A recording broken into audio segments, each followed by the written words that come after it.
Audiolibros en 15 minutos. Suscríbete al canal y explora un nuevo libro cada día. La familia secular de Einstein, su condición de forastero y su inusual desarrollo temprano moldearon su carácter. Todos sabemos que Einstein logró cosas extraordinarias a lo largo de su ilustre vida profesional. Pero, ¿cómo empezó todo? Einstein nació en una familia de mentalidad independiente que valoraba el aprendizaje. Su padre, por ejemplo, le regaló una brújula a su hijo cuando tenía 4 años y estaba enfermo en cama. Al examinarlo, el joven Einstein comenzó a temblar y se enfrió de emoción. Esta experiencia le inculcó una sensación de asombro científico que duraría toda su vida. Casi al mismo tiempo, su madre organizó clases de violín, que resultaron fundamentales. El instrumento se convirtió en un compañero constante a lo largo de la vida de Einstein. Más tarde, resolvería problemas complejos mientras tocaba música. La visita de un estudiante de medicina, Max Talmud, al hogar de la infancia de Einstein fue otra experiencia formativa. El Talmud introdujo al futuro científico en las obras de Aaron Bernstein y Kant, y en la geometría. El inusual desarrollo mental de Einstein también desempeñó un papel clave en la formación del hombre en el que se convertiría. Su desarrollo lingüístico era lento y no obtuvo buenos resultados en los cursos de matemáticas de la universidad. Sin embargo, a los 12 años ya dominaba la aritmética aplicada. A los 13 años ya leía a Kant. Más tarde, Einstein reflexionó sobre que estas irregularidades en el desarrollo le permitían conservar un asombro infantil sobre las cosas que los adultos daban por sentadas, cosas como el espacio y el tiempo. Además, el origen judío de Einstein lo convirtió en un extraño en Alemania, y esta sensación de alteridad demostró ser formativa. Aunque sus maestros eran liberales, sufrió ataques antisemitas por parte de otros niños.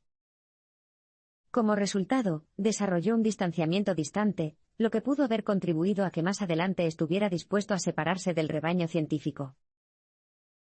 En ese momento, también desarrolló un desprecio duradero por la autoridad. El joven Einstein era un rebelde tan persistente en el aula, despreciaba el aprendizaje de memoria y la autoridad formal que caracterizaban al sistema escolar alemán, que hizo que lo echaran de la escuela. Aunque Einstein era un compañero difícil y distante, era muy generoso y amado por muchos.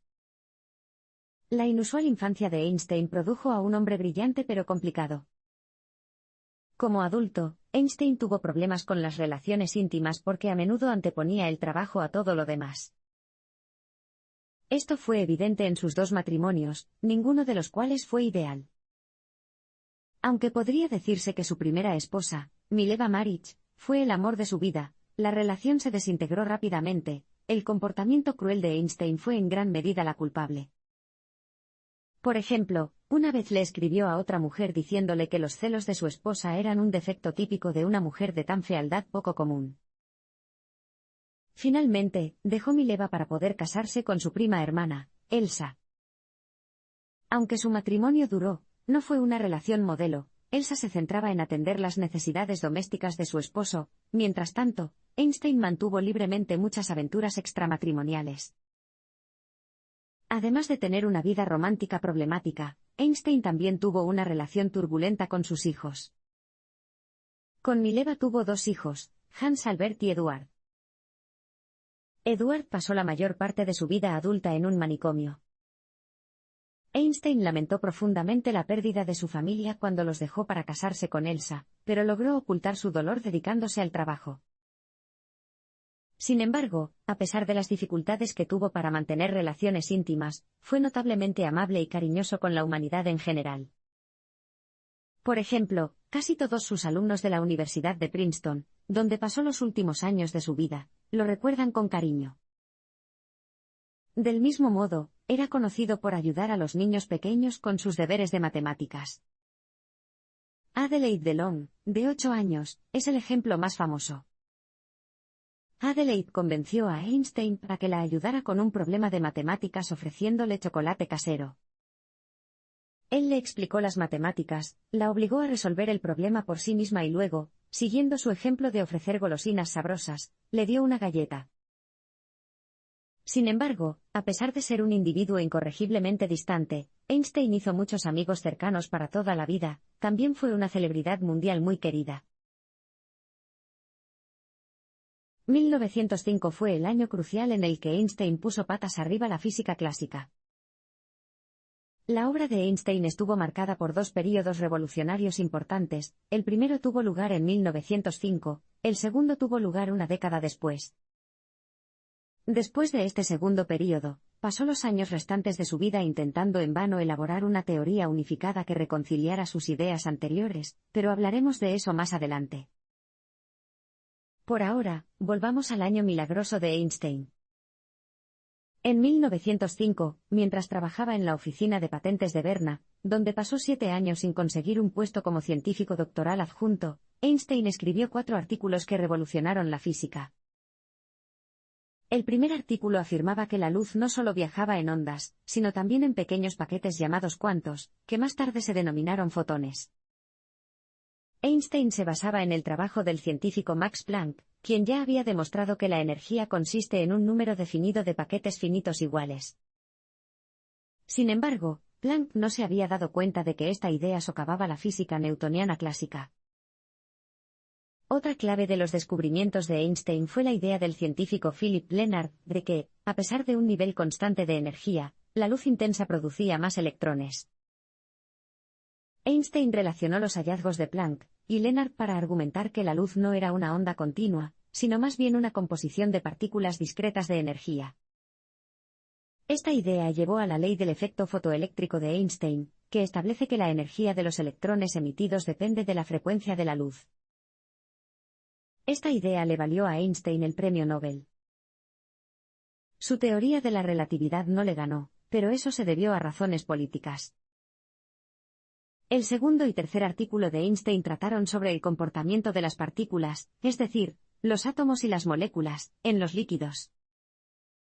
Estos fueron algunos de sus hallazgos más prácticos, sus aplicaciones abarcaron desde la mezcla de cemento hasta la producción de productos lácteos.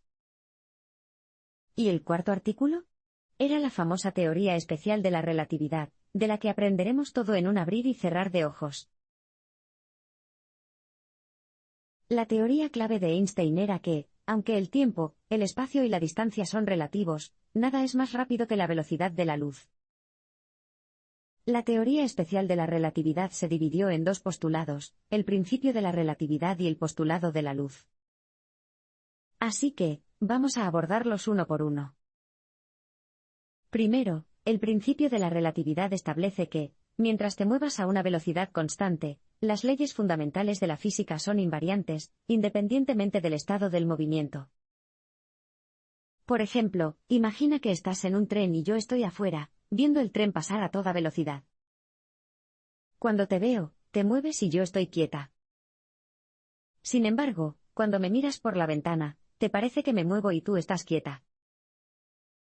Desde el punto de vista de la física, no hay forma de determinar quién se mueve realmente.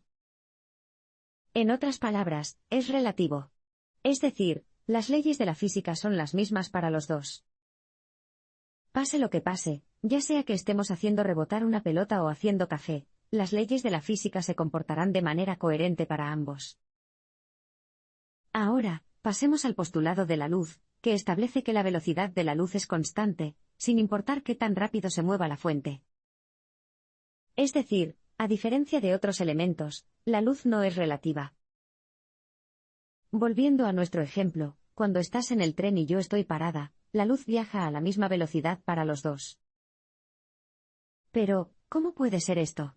Bueno, Einstein resolvió estos dos postulados con su teoría especial de la relatividad, que tiene su origen en un experimento mental que realizó a los 16 años, cuando intentó imaginar cómo sería viajar a la velocidad de la luz junto a un haz de luz. Décadas más tarde, en 1905, encontró una respuesta al darse cuenta de que, aunque la luz es constante, el tiempo no lo es. En otras palabras, para alguien que viaja increíblemente rápido, el tiempo pasará más despacio que para alguien que está quieto. Vale la pena señalar que un descubrimiento tan brillante e inusual solo podría provenir de la mente de un genio. Einstein elaboró la teoría general de la relatividad basándose en su trabajo anterior. Finalmente, Einstein expandió la teoría especial de la relatividad a la teoría general de la relatividad. El viaje comenzó en 1907, con lo que Einstein llamó más tarde el pensamiento más feliz de mi vida. Se dio cuenta de que cuando alguien se cae, no siente su propio peso. Esta constatación llevó al principio de equivalencia, que establece que los efectos locales de la gravedad y la aceleración son equivalentes. En otras palabras, es imposible realizar un experimento para determinar si algo ocurrió debido a la gravedad o a la aceleración. Por ejemplo, la fuerza hacia abajo que siente un hombre en un ascensor cerrado es la misma independientemente de si el ascensor se mueve debido a la masa gravitacional o a la masa inercial, es decir, cuando no hay gravedad, pero el ascensor se acelera hacia arriba. Esta idea pone al descubierto el funcionamiento de la mente de Einstein. No le gustaba tener dos teorías aparentemente no relacionadas para describir el mismo fenómeno observable, como la masa gravitacional e inercial. Tampoco le gustaban las distinciones que no podían observarse en la naturaleza, y se esforzó por generalizar las teorías en lugar de ofrecer explicaciones para casos especiales. Y todas estas tendencias mentales también estuvieron en juego 8 años después, en 1915, cuando Einstein usó el principio de equivalencia para establecer su teoría general. Este es el razonamiento detrás de esto. Así como la masa inercial y la gravitacional son iguales, también lo son los efectos inerciales y los efectos gravitacionales. En consecuencia, dado que la aceleración puede doblar un haz de luz, la gravedad también puede hacerlo. Por lo tanto, la gravedad puede definirse como una curvatura del espacio-tiempo. Una vez que teorizó este proceso, Einstein, trabajando con la ayuda de matemáticos, se esforzó por producir las ecuaciones matemáticas para demostrarlo. Y después de una serie de fracasos, finalmente logró encontrar el correcto. Einstein se volvió conservador en respuesta a la aparición de la mecánica cuántica. Al formular la ecuación de la teoría de la relatividad, Einstein sentó las bases para estudiar la naturaleza del universo cósmico. Por ejemplo, su teoría cosmológica de 1917 postuló que, dado que la gravedad se dobla sobre sí misma, el espacio no debe tener fronteras. En otras palabras, vivimos en un universo finito sin límites. Pero para Einstein, había un problema: habría que descartar el concepto de universo estático, porque la gravedad era necesaria para mantener unida toda la materia del mundo. Por lo tanto, el universo siempre debe estar expandiéndose o contrayéndose. Por supuesto, hoy sabemos que el universo siempre se está expandiendo, pero en aquel entonces, a falta de pruebas, Einstein cometería lo que más tarde llamaría su mayor error al abogar por una fuerza repulsiva, denominada constante cosmológica, que contrarresta la gravedad e impide que el universo implosiona. Pero las constantes cosmológicas no fueron la única consecuencia de la recién diseñada ecuación de la teoría de la relatividad. Una vez que concibió la ecuación, emprendió el proyecto de ampliarla. Su objetivo final era el desarrollo de una teoría unificada, una que afirmara que los campos gravitacionales y electromagnéticos eran manifestaciones diferentes del mismo campo uniforme. En ese momento, esta idea no era muy popular, en gran parte porque la mecánica cuántica era el paradigma científico dominante. Y el campo estipulaba que no había leyes deterministas, solo probabilidades y azar. En otras palabras, dentro de la mecánica cuántica, la realidad no existía independientemente de nuestra observación. Einstein pensó que esto era espeluznante porque creía fundamentalmente tanto en la causalidad determinista estricta como en la realidad objetiva. Por lo tanto, luchó contra la mecánica cuántica y la oposición del campo a determinadas leyes naturales. Así pues, aunque fue un radical al principio de su carrera científica, Einstein, a partir de 1923, se volvió más bien conservador. Pasó los últimos 30 años de su vida en desacuerdo con la mecánica cuántica mientras luchaba en vano por encontrar una teoría unificada. Aunque era demasiado escéptico con respecto a la autoridad como para unirse a los movimientos, Einstein era políticamente vocal. Ya sea que el tema fuera ciencia, política o religión, Einstein no tuvo reparos en compartir su opinión. Y a lo largo de su vida, se hizo cada vez más vocal políticamente, especialmente después de huir de Europa hacia los Estados Unidos debido al creciente antisemitismo en los años previos a la Segunda Guerra Mundial. Si bien estos acontecimientos lo vincularon más estrechamente con el pueblo judío, vale la pena señalar que Einstein no compartía las creencias judías tradicionales, en gran parte porque se resistía a la noción del libre albedrío. Einstein era un determinista, mientras que el judaísmo enseña que el hombre puede moldear su propia vida. En consecuencia, la concepción de Dios de Einstein estaba más cerca de la del filósofo Spinoza. No creía que Dios interactuara o interfiriera en la vida de los hombres. Más bien, pensaba que Dios era la fuerza poderosa e incomprensible detrás de las leyes de la naturaleza. Aún así, aunque no compartía plenamente la fe judía, sentía una poderosa conexión con la gente. Así que, naturalmente, durante la Segunda Guerra Mundial, Einstein hizo campaña contra el antisemitismo de la Alemania nazi publicando cartas y escribiendo peticiones. Y en reconocimiento a su trabajo, incluso se le pidió, en 1952, que se convirtiera en el segundo presidente de Israel. Einstein rechazó la oferta, al darse cuenta de que su genialidad no se transferiría bien a la diplomacia y la organización. Aunque era demasiado escéptico con respecto a la autoridad como para formar parte de cualquier movimiento o secta, su política era principalmente socialista. En otras palabras, dio la máxima importancia a la libertad individual, y se opuso a las ideologías comunistas y fascistas. Por eso, cuando se trataba de otro tema político del momento, el anticomunismo durante los años de McCarthy en los Estados Unidos, Einstein mantuvo un punto medio, no era ni antiestadounidense ni antisoviético. Aún así, el FBI acumuló 14 cajas con información sobre él, ninguna de las cuales contenía ni una sola prueba incriminatoria. Incluso en la última semana de su vida, la curiosidad y la rebeldía de Einstein nunca flaquearon. Tras sufrir problemas estomacales durante toda su vida, Einstein murió a causa de un aneurisma en la aorta abdominal en 1955. Y aunque estuvo enfermo en los meses previos a su muerte, no dejó de trabajar y explorar. Incluso cuando tenía 76 años, conservó la misma persistencia y curiosidad que habían caracterizado su infancia.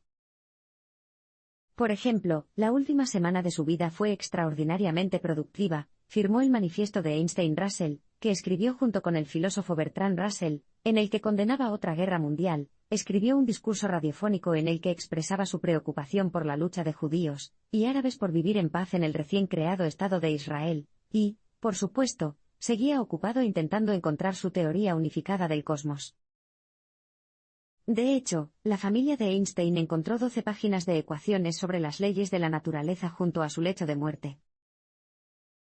Su funeral fue un acto humilde, aunque podría haber sido honrado con un funeral formal lleno de dignatarios. Einstein pidió que lo cremaran y que sus cenizas se esparcieran en el río Delaware. Sin embargo, su muerte estuvo marcada por un toque de escándalo. La familia de Einstein se horrorizó al descubrir que el patólogo que realizó la autopsia había embalsamado el cerebro de Einstein, para luego cortarlo en pedazos y distribuir diapositivas a diferentes investigadores de todo el mundo.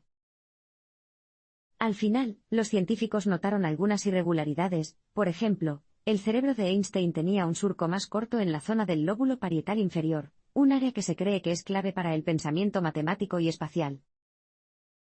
Además, el lóbulo parietal de Einstein tenía más células gliales que neuronas. Pero independientemente de la composición de su cerebro, Einstein siempre creyó que la curiosidad ferviente era la principal explicación de todos sus logros.